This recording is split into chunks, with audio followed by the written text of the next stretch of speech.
চোর ডাকাইতের আপনার জিন্দেগি, ওদেরকে ফলো করি আমরা চললাম। এটা কত বড় নির্বুদ্ধের কাজ হইতে। 2 বছর 3 বছরের জন্য প্রত্যেকটা ছেলে প্রত্যেকটা মেয়েকে এইসব কিন্ডার গার্ডেনে আর এইসব মক্তব মাদ্রাসায় পড়াইতে হবে। এখানে বছরও মিস দেয় না। 3 বছর পড়াইবেন, ফৌরে নিয়ে ভর্তি করে দিবেন। আমাদের মাদ্রাসাগুলা যদি ট্রেনিং গেলা না হয় তো এটা আইব, কিন্তু আমাদের ট্রেনিং গেলা উস্তাদে যে ইংলিশ বাংলা পড়ায়, যে লেখায়, এই সরকার 14 বার জন্ম নিয়েও কোনো সরকারি স্কুলে এইভাবে লেখাপড়া বানাইতে পারবে না। গোটা বাংলাদেশে উদাহরণস্বরূপ একটা স্কুল পাবেন যে আমাদের ট্রেনিং গেলা হুজুররা যেভাবে ইংলিশ বাংলা পড়ায়, সরকারি কোনো স্কুলে উদাহরণের জন্য একজনও পাবে। তাহলে কেন এই ভালো লেখাপড়াটা কি আপনার ছেলেকে বঞ্চিত কেন করবেন? আর আবার এইদিকে কোরআন শরীফ সুন্দর আপনার পড়ে ফেলতেছে, নামাজ পড়াই, জুমার নামাজ পড়াই ফেলতেছে, জানাজার নামাজ পড়াই ফেলতেছে, ঈদের নামাজ পড়াই ফেলতেছে।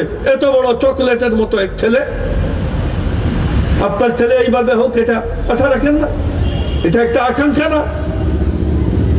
3 পর্যন্ত এখানে পড়ে বা 2 পর্যন্ত এখানে পড়ে, যদি স্কুলে যায় আর এইভাবে নামাজ টামাজ শিখে, এ পড়িয়া দেশের টাকা বিদেশ পাচার করবে না, ডাকাতি করবে না, খুন করবে না, মানুষের অধিকার হরণ করবে না, মস্তানি করবে না, সেবকের মতো এই দেশ চালাবে, পাবলিকের সাথে সেবকের মতো কাজ করবে।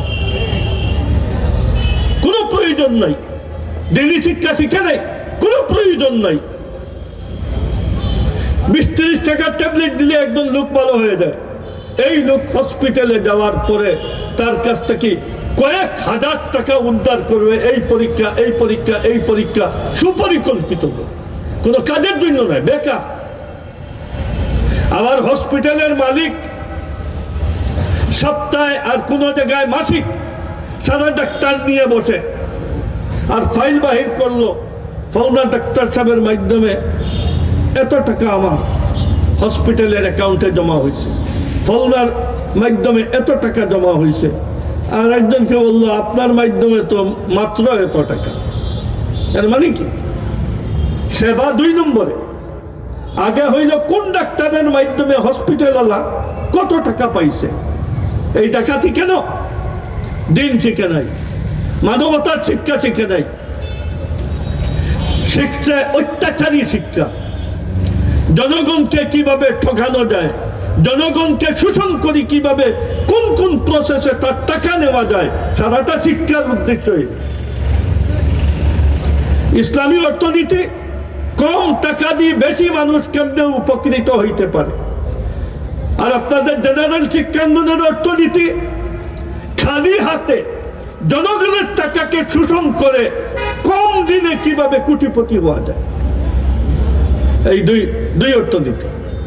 মুসলমানের অর্থনীতি 100 টাকা আছে, এই 100 টাকা বাড়িতে রাখবে না, এই 100 টাকা 50 জন মানুষের হাতে যেন চক্কর লাগায় এমন সিস্টেম করো, তাহলে 50 জনের 50-100 টাকার কাজ হয়ে গেল। টাকা তো ওই 100। আর পাশ্চাত্য অর্থনীতি হইল প্রত্যেক মানুষকে কি কি কৌশলে তার পকেট থেকে টাকা আনতে পারে। টাকা আনি তাকে মামুলি কিছু পয়সা দিবা, আর বাকি সম্পূর্ণ তুমি শিল্পপতি বল।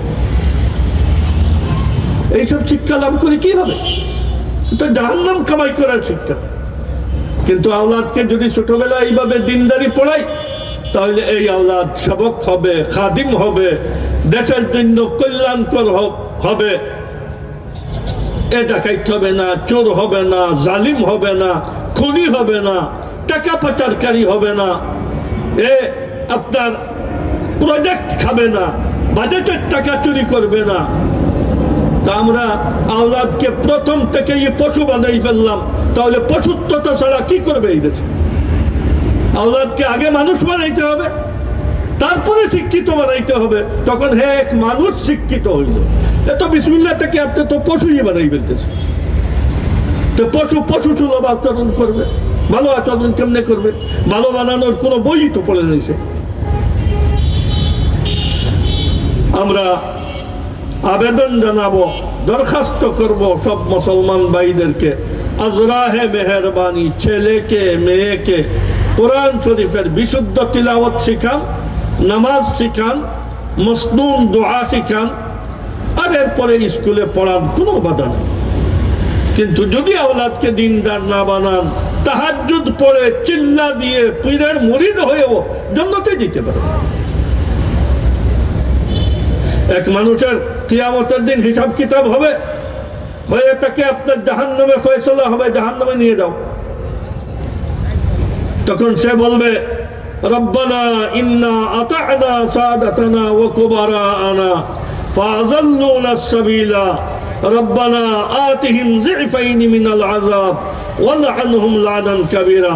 আয় আল্লাহ, আমি আমার মায়ের ঘর থেকে পাপী আর জাহান্নামী হয়ে জন্ম নেই নাই। আমি এক ফ্রেশ সন্তান জন্ম নিয়েছিলাম।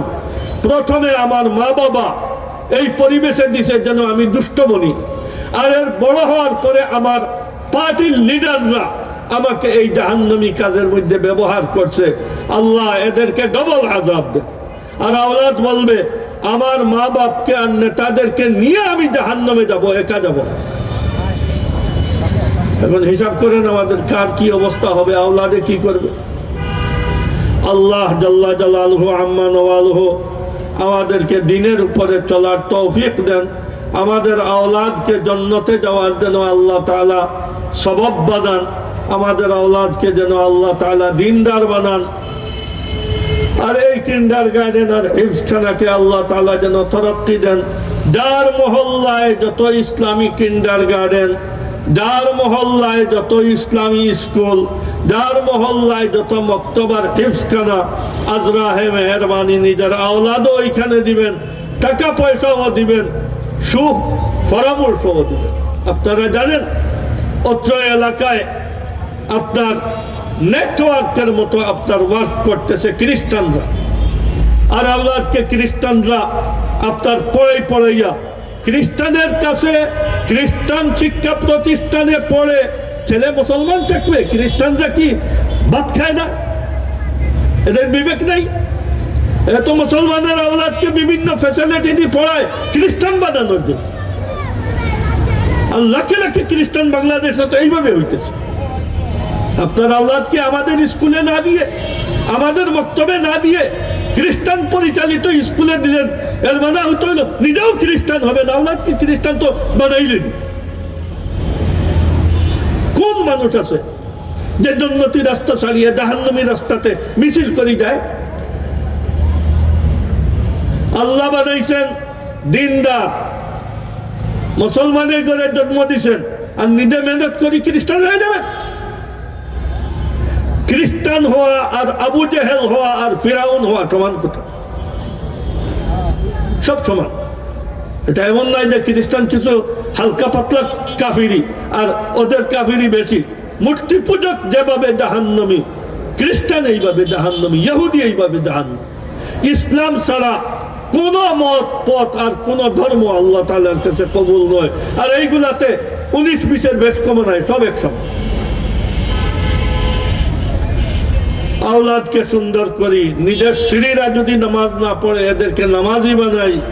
এলাকার মধ্যে মহিলাদের মসলা মাসাইল শিখানোর জন্য অন্য মেয়েরা যারা মাদ্রাসায় পড়ছে এদেরকে, কিংবা কোনো হুজুরকে দিয়ে কয়েক পরিবারের মেয়েদেরকে একসাথে জমা করে রুমের ভিতরে রেখে কোনো হুজুরকে আনেন যে আপনি শুক্রবারে আমাদেরকে আধা ঘন্টা সময় দেন, আমাদের মেয়েদেরকে কিছু মসলা মাসাইল শিখাইয়া দেন। এইগুলা কাজ, এইগুলাই জাতীয়তা রক্ষা পায়। এই মেহনতকে কবুল করে আল্লাহ তাআলা আমাদেরকে দিনদারি দিবে, আল্লাহ জাহান্নামের জীবন দিবে, জান্নাতের জীবন দিবে। আজীবন আজীবন জান্নাতে আল্লাহ তাআলা 30-35 বছরের বয়সে হাজার হাজার কোটি বছরেও এই মানুষের মধ্যে ডিভোশন আসবে না। এই দিন দিন আপের মধ্যে যাইতে থাকবে, নিয়ামত বুক করবেন, জান্নাতের নিয়ামত। দুনিয়াতে কি বুক করতেছে? দুনিয়াতে আমরা কি পাইতেছি? দুনিয়ার কোটিপতিরা কি খাইতেছে, কি পড়তেছে? আর জান্নাতে একজন মানুষ যাওয়ার পরে কোটি কোটি বছর, কোনো মওত নাই, শুধু আনন্দ উল্লাসে যাবে সারা জীবন। কি এই জিন্দগিটার উপরে আমরা ঈমান আনতে পারি না? এর জন্য সামান্য মেহনত করতে পারি না? এই যে আওলাদকে পড়াইলাম, লাখ লাখ টাকা খরচ করলাম 2 আনা 4 আনার একটা চাকরির জন্য, ব্যবসার জন্য। কয় পয়সা ব্যবসায় লাভ হয়? কয় টাকা চাকরিতে পাওয়া যায়? আর জন্নতে তো সস্তা হইল, তার জন্য লেখাপড়ার দরকার নাই, তার জন্য শ্রম দেওয়ার দরকার নাই, অটো পাওয়া যাবে জন্নত। আমরা তো জন্নতকে বেলুন থেকে আরো সস্তা বানাই দিচ্ছি। আল্লাহ তাআলা আমাদের সবাইকে তৌফিক দান করুক, আমরা যেন দিনের উপরে চলতে পারি, আমাদের পরিবারকে যেন দিনদার বানাইতে পারি। যতদিন জীবিত থাকি আল্লাহ তাআলা আলিম উলামার সাথে সম্পর্ক রেখে, মসজিদ মাদ্রাসার সাথে সম্পর্ক রেখে জীবনযাপনের জন্য আল্লাহ তৌফিক দেন। মহামারী থেকে আল্লাহ হেফাজত করুক। আল্লাহ তাআলা যতদিন হায়াত আছে আমাদেরকে রুকু সিজদা করে নামাজ পড়া, ওযু গোসল বাথরুম নিজে নিজে সারার তৌফিক যেন দেয়। আল্লাহর কাছে পানা চাই এমন বেআরাম থেকে, যে বেআরামে পরিবারের উপরে বোঝা হয়ে যায়। আল্লাহর কাছে এর থেকে আমরা পানা চাইতেছি। ওয়া আখিরু দাওয়ানা আলহামদুলিল্লাহি রাব্বিল আলামিন।